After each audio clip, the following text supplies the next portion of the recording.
Hello friends, welcome to my channel excellent coaching. आज का topic है लाइकिंग, लविंग, इंटरपर्सनल अट्रैक्शन। जब हम प्रिजुडिस पढ़ रहे थे तो हमने देखा कि लोग एक दूसरे को पसंद नहीं करते हैं, इसलिए वो प्रिजुडिस और डिस्क्रिमिनेशन करते हैं। बट यहाँ पे ये टॉपिक अब उल्टा उसके उल्टा बात कर रहा है कि ये बोल रहा है कि तब क्या होता है जब वो एक दूसरे को लाइक करते हैं, वह एक दूसरे को अट्रैक्टिव फील करते हैं। तो जिसको हम बोलते हैं इंटरपर्सनल अट्रैक्शन, लाइकिंग और having the desire for a relationship with someone. तो इंटरपर्सनल अट्रैक्शन मतलब आप किसी को लाइक कर रहे हो या उसके साथ आप रिलेशन रखना चाह रहे हो, तो उसको इंटरपर्सनल अट्रैक्शन बोलेंगे। तो एक तरफ आपका प्रेजुडिस हो जाता है और दूसरी तरफ आ जाती है इंटरपर्सनल अट्रैक्शन। अब रूल्स ऑफ अट्रैक्शन क्या है?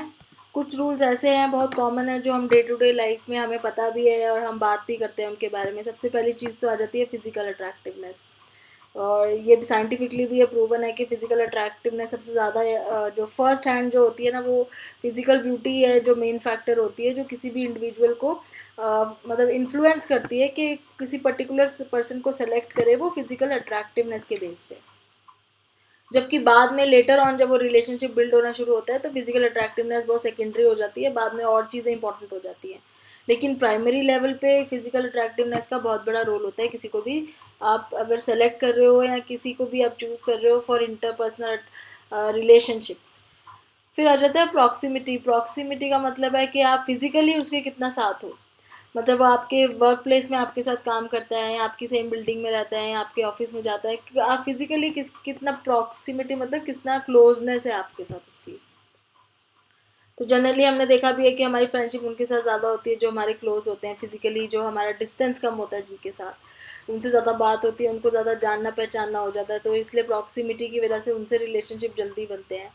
और ये चीज़ बहुत ज़्यादा मतलब प्रूवन भी है कि अगर हम रिपीटेडली किसी स्टिमुलाई को एक्सपोज होंगे तो वो स्टिमुलाई जो है धीरे धीरे हमें समझ में आने लगेगा, हम उसके साथ ज़्यादा इन्वॉल्व हो जाएंगे।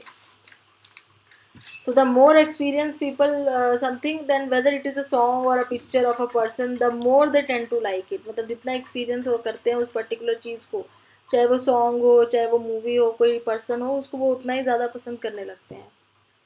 सो ये हो गया प्रॉक्सिमिटी। देन आता है सिमिलैरिटी। सिमिलैरिटी में आपने ये सेइंग भी सुनी होगी, birds of a feather flock together. मतलब जो एक जैसे लोग होते हैं वो एक साथ ही रहते हैं। तो फिजिकल अट्रैक्टिवनेस और प्रॉक्सिमिटी जो है वो इतना ज़्यादा आपके रिलेशनशिप को लॉन्ग नहीं ले जा सकती जितना एक सिमिलैरिटी ले जा सकती है। सिमिलर मतलब लोग जो आप ही की तरह सोचते हैं, they tend to like being around others who are similar to them. जो आपकी तरह हैं, आपकी तरह सोचते हैं, दोनों के एटीट्यूड, बिलीव्स और इंटरेस्ट कॉमन है। तो उस केस में आपका जो रिलेशनशिप है वो और ज़्यादा देर और बहुत लंबा चलता है। और इस केस में एक दूसरे को वो ज़्यादा लॉन्ग रिलेशनशिप में कमिट हो सकते हैं अगर उनकी थिंकिंग सिमिलर है।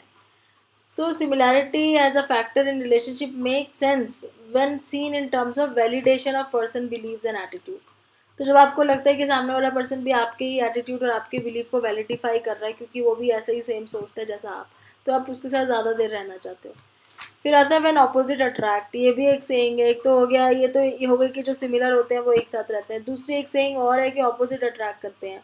तो उसमें कितना सच है कि कॉम्प्लीमेंट्री क्वालिटीज़ हैं अगर किसी के अंदर जो आपके अंदर नहीं है, तो कई बार आपको लगता है कि वो मेरे साथ रहेगा तो वो गैप फिल करेगा जो चीज़ मेरे अंदर नहीं है। अगर मैं शाय हूँ तो वो अगर एक्सट्रोवर्ट है तो वो चीज़ हमारी बैलेंस हो जाएगी। बट रिसर्च जो है वो इस व्यू को इतना सपोर्ट नहीं कर पाई है कि जो कॉम्प्लीमेंट्री क्वालिटीज़ हैं वो लोगों को पसंद आती हैं। ज़्यादा जो एविडेंस है वो सिमिलैरिटी के हैं, सिमिलैरिटी की बेस पे ज़्यादा देर रिलेशन चलते हैं। फिर आता है रेसिप्रोसिटी ऑफ लाइकिंग। रेसिप्रोसिटी मतलब अगर आपको कोई लाइक कर रहा है तो आप ऑब्वियसली उसको रेसिप्रोसिटी मतलब उसको आप वापस में उसको लाइक करोगे या उसको आप अच्छे से बिहेव करोगे, आप उसको आप मना नहीं करोगे आपके साथ बात करने में या आपके साथ कुछ शेयर करने में।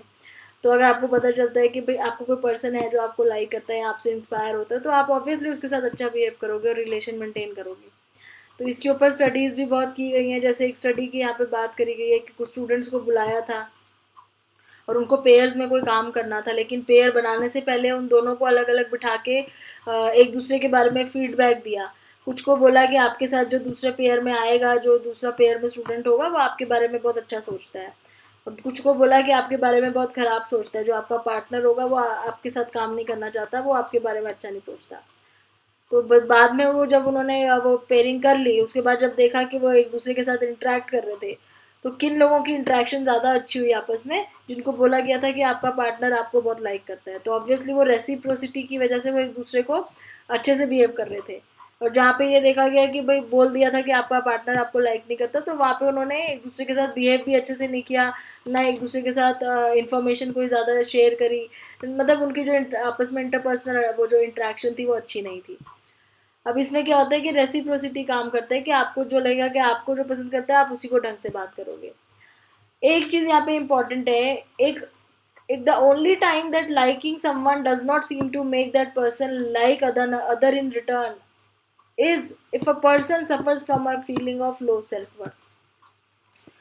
एक यही एक कंडीशन होती है लो सेल्फ वर्थ, जब आपको पता है कि कोई सामने वाला पर्सन आपको बहुत लाइक करता है लेकिन आप उसको वापस में लाइक नहीं करते हो, क्योंकि आपको खुद को अपने लिए लो सेल्फ वर्थ लगता है।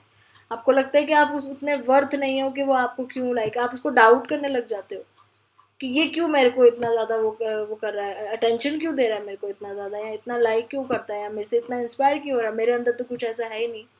तो आपकी आपकी खुद की लो होती है सेल्फ वर्थ, आप दूसरे को डाउट करने लगते हो।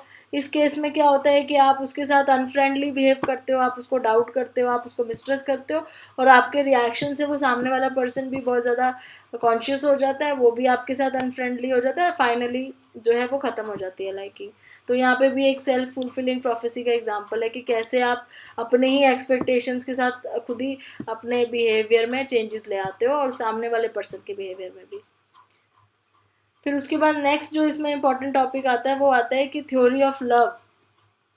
स्टर्नबर्ग हैं जिनकी हमने अभी तक तो थ्योरी ऑफ इंटेलिजेंस ही पढ़ी है, पर इनकी एक थ्योरी ऑफ लव भी है, जहाँ पे इन्होंने अगेन 3 कंपोनेंट्स की बात की है कि 3 कंपोनेंट्स होते हैं जो बेसिकली लव रिलेशनशिप की बात हो रही है बेसिकली यहाँ पे, कि जब किसी के साथ हमारा रिलेशनशिप होता है तो उसमें 3 कंपोनेंट्स बहुत ज़्यादा ज़रूरी होते हैं। तो 3 कंपोनेंट्स क्या है? Intimacy, passion and commitment. Intimacy, Sternberg के व्यू में इंटीमेसी का मतलब है फीलिंग ऑफ क्लोजनेस, जो एक पर्सन की दूसरे पर्सन के साथ है, क्लोज इमोशनल टाइज हो गए, या कितना आप उसके साथ क्लोज हो, कितना फिजिकली साइकोलॉजिकली ज़्यादा, एक्चुअली फिजिकली नहीं है, फिजिकली में पैशन आ जाता है। इंटीमेसी मतलब साइकोलॉजिकली आप कितना क्लोज हो, आप उसके कितनी चीज़ें शेयर करते हो, आप कितना उसको जानते हो, आप इमोशनली उसके साथ कितने वनरेबल हो। फिर आ जाता है पैशन। पैशन एक फिजिकल एस्पेक्ट है, पैशन मीन्स आप इमोशनली और सेक्सुअली कितना अराउज होते हो उस पर्सन की तरफ, तो ये पैशन हो जाता है। फिर कमिटमेंट आती है। कमिटमेंट में क्या होता है कि लॉन्ग टर्म कमिटमेंट की बात हो रही है, शॉर्ट टर्म की नहीं। शॉर्ट टर्म का जैसे इन्होंने एग्जांपल दिया है, I think I am in love, तो ये तो हो गया शॉर्ट टर्म कि आप यू आर नॉट श्योर। लेकिन अगर आप बोल रहे हो I want to be with that person for the rest of my life, तो ये हो गया लॉन्ग टर्म कमिटमेंट। तो ये 3 चीज़ों से बहुत फ़र्क पड़ता है। अकॉर्डिंग टू स्टर्नबर्ग इन्होंने एक ट्रायंगल भी बनाया है यहाँ पे इस चीज़ का। अब ये ट्रायंगल जिसको यूजुअली लोग लव ट्रायंगल बोलते हैं वो नहीं है कि जिसमें 3 लोग इन्वॉल्व हैं। ये ट्रायंगल आपको ये बता रहा है कि कैसे ये अलग अलग तीनों चीज़ें, इंटीमेसी, पैशन और कमिटमेंट का अलग अलग कॉम्बिनेशन हो अगर, तो अलग अलग टाइप के रिलेशनशिप बन जाते हैं, और आपको ऐसे दिखते भी होंगे बहुत ज़्यादा अपने सामने। देखो जहाँ पे सिर्फ इंटीमेसी होती है, इंटीमेसी मतलब सिर्फ इमोशनल टाइज है, आप उसके साथ शेयर करते हो बातें, वो आपकी बातें समझ लेता है, तो वो तो लाइकिंग वाला रिलेशन हो गया सिर्फ, ठीक है। जहाँ पे इंटीमेसी और पैशन दोनों है, आप इमोशनली भी इन्वॉल्व हो, फिजिकली भी बहुत ज़्यादा इन्वॉल्व हो, तो वो तो पैशनेट, जिसको पैशनेट भी बोला जाता है, रोमांटिक लव।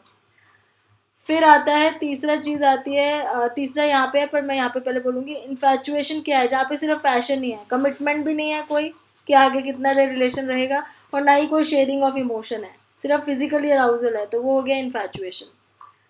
फिर आता है फैचुअस लव। फैचुअस लव में क्या है, पैशन तो है प्लस कमिटमेंट भी करना चाहते हो आप उसके साथ, पर यहाँ पे मिसिंग क्या है, अब यहाँ पे इंटीमेसी मिसिंग है, शेयरिंग नहीं हो रही है, इमोशनली साइकोलॉजिकली कोई शेयरिंग नहीं है, पैशनेट हो और कमिटमेंट करना चाहते हो, तो वो हो गया फैक्चुअस लव।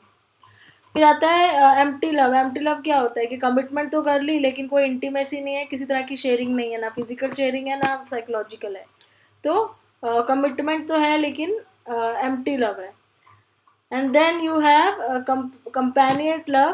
कंपेनियन या कंपेनियट लव बोलेंगे इसको, जैसे इंटीमेसी भी है, कमिटमेंट भी है, पर पैशन नहीं है किस तरीके का। इंटीमेसी मीन्स इमोशनली आप एक दूसरे का शेयर करते हो चीज़ें, कमिटमेंट है, long term life term commitment किया है, लेकिन पैशनेट इतना नहीं, इतना ज़्यादा फिजिकल अराउजल नहीं होता है। और इन सबका ही अगर बेस्ट कॉम्बिनेशन देखा जाए तो इन्होंने जो यहाँ पे लिखा हुआ है consummate love. Consummate love means intimacy, passion, commitment तीनों ही है, जो कि एक आप लगा लो बेस्ट फॉर्म ऑफ रिलेशन हो सकता है। तो यहाँ पे अब ये क्या कह रहे हैं कि two of the more familiar and more heavily research form of love from Sternberg theory are romantic and companion. इन्होंने इन दोनों पे बहुत ज़्यादा रिसर्च किया, रोमांटिक लव पे और कंपेनियन, मतलब एक में पैशन है, एक में पैशन मिसिंग है, एक में कमिटमेंट मिसिंग है। तो ये रोमांटिक लव बोलते हैं उसको जिसमें पैशन है और इंटीमेसी है, लेकिन कमिटमेंट का वो नहीं है कि कितनी देर तक रिलेशन रहेगा, इसलिए वो रोमांटिक है, या फिर जो कहते हैं पैशनेट लव जिसको बोलते हैं। लेकिन romantic love is often the basis of a more lasting relationship. ये लाइन भी यहाँ पे है कि ये एक बेसिस होता है, शुरुआत होती है एक लास्टिंग रिलेशनशिप की। फिर आ जाता है इनका जो ये बोल रहे हैं वेस्टर्न कल्चर में जो ज़्यादा होता है ना, वो होता है रोमांटिक या पैशनेट लव, उसके ये वाला जो ज़्यादा मिलेगा आपको। जैसे आपको समझ में भी आ रहा होगा ये ट्रायंगल देख के कि वेस्टर्न कल्चर्स में देखा जाए तो इस तरह के रिलेशनशिप ज़्यादा मिलते हैं, लेकिन अगर हम अपने इंडियन कल्चर्स में देखें तो यहाँ पे इस तरह के रिलेशनशिप ज़्यादा मिलेंगे। तो कल्चर वाइज भी हर चीज़ का फ़र्क आ ही जाता है, ये ऑटोमेटिकली यहाँ पे आर्ट भी बन गया, इसकी बात हो रही है तो ओके। सो अब यहाँ पे ये क्या कह रहे हैं कि when intimacy and commitment are the main components of a relationship it is called companion love. अब कंपेनियन लव में क्या होता है कि people who like each other, feel emotionally close to each other, understand one another's motive and have a commitment to live together.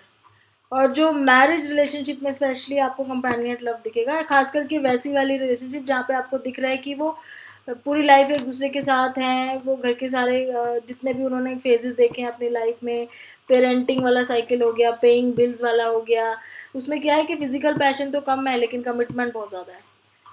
Non western culture की ये बात कर रहे हैं, जैसे हमारे एशियन कल्चर है, वहाँ पे ये इस तरह का ही ज़्यादा दिखता है। और उस केस में ना कंपैटिबिलिटी के बेस पे पार्टनर चूज़ किया जाता है, पेरेंट्स करते हैं ज़्यादातर। तो ये सब चीज़ें नॉन वेस्टर्न कल्चर में ही ज़्यादा मिलती हैं। फिर फाइनली ये कह रहे हैं कि कंज्यूमेट लव होता है जो आइडियल फॉर्म आप लगा लो, एक तरीके से अल्टीमेट गोल होता है हर रिलेशनशिप का, जिसमें कुछ तो अचीव कर लेते हैं, कुछ नहीं कर पाते। तो ये हमारी समरी है फिर इस टॉपिक की, जिसमें हमने सोशल इंटरेक्शन और इंटरपर्सनल अट्रैक्शन पढ़ा है, जिसको बोलते हैं लाइकिंग या हैविंग रिलेशनशिप विद समवन। ये उसके रूल्स हैं सारे, physical attractiveness, proximity, similarity, complementary qualities जो कि इतना ज़्यादा एविडेंट नहीं होती है, इसकी ज़रूरत होती है कि स्टार्टिंग में लगता है बट बाद में नहीं, और रेसिप्रोसिटी ऑफ लाइकिंग। और फिर हमने स्टर्नबर्ग की लव की थ्योरी पढ़ी जिसमें उन्होंने तीन चीज़ों पे इंपॉर्टेंस दी है, इंटीमेसी, पैशन एंड कमिटमेंट। तो इसके भी कुछ क्विज के क्वेश्चंस हैं, वो भी देख लेते हैं। पहला क्वेश्चन ये है कि which of the following is not one of the reasons given by the text for interpersonal attraction. तो कौन सा रीज़न नहीं है इंटरपर्सनल अट्रैक्शन का? फिजिकल भी पढ़ा है हमने, सिमिलैरिटी भी, प्रॉक्सिमिटी भी, पर्सनैलिटी ऐसा रीज़न हमने नहीं पढ़ा। नेक्स्ट आ जाता है to the more you see someone the more likely you are to dash that person. तो आप जितना जिसको देखोगे उतना क्या करोगे, उतना उसको लाइक करोगे।